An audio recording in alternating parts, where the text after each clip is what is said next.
We're getting into the perfect weather to curl up with a good book. And we've got Connie Cronley with us today to talk about a few of her latest reads. This month, we're highlighting memoirs by writers. Two writers. I, of course, am a writer, and so I love to read about writers. I know, we're so excited. So one of these is a new book, and the other, you were telling me, is a re-release. A re-release. So we'll talk first about A Moveable Feast. That's by Ernest Hemingway, and it has been released in a revised edition. It was first printed in the 60s. It was the last book he was working on when he died, when he took his own life. So it wasn't published in his lifetime. But his grandson has come back and re-released it with his own edits. Okay. And it's about his life. It is so bittersweet to read.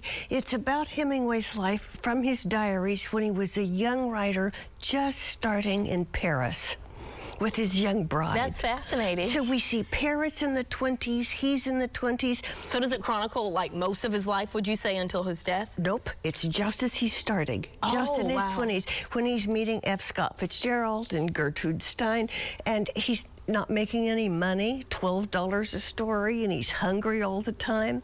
Now, what's so sweet about that is I was in my 20s in college when I first read Hemingway.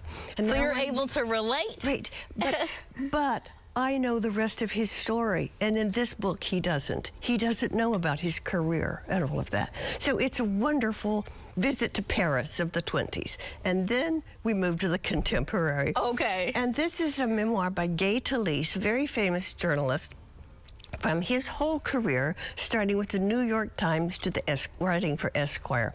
And he's famous for writing profiles of people, usually not famous people, but people on the sides. Like he covered the Easter Day parade in New York, and he tracked down the last person on the parade. Oh, wow. A kid in a high school band playing some big tuba thing, and by the time he crossed the finish line, everybody was gone. So it chronicles some of his... Yes, and his most famous story was called, in the 70s, Frank Sinatra Has a Cold.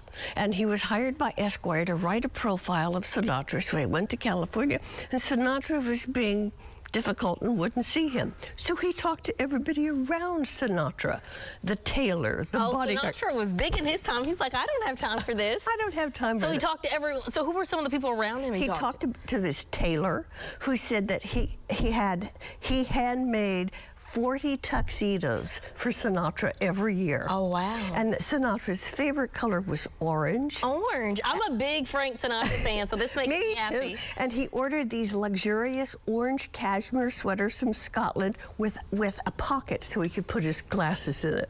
Oh. But he was in a bad mood because he was going to record something in the studio, Sinatra and his music, and he had a cold. So it's so much fun to read. And what Gay Talese did was different. It's why it's called new journalism. Until then, journalists were supposed to be detached, just tell the story. But he told it first person. I'm here, this happened, I'm guessing that person's thinking this. Two different writers, great fun. Lovely. Well, thank you, Connie Cronley, for joining us as always. Well, when we come back, we're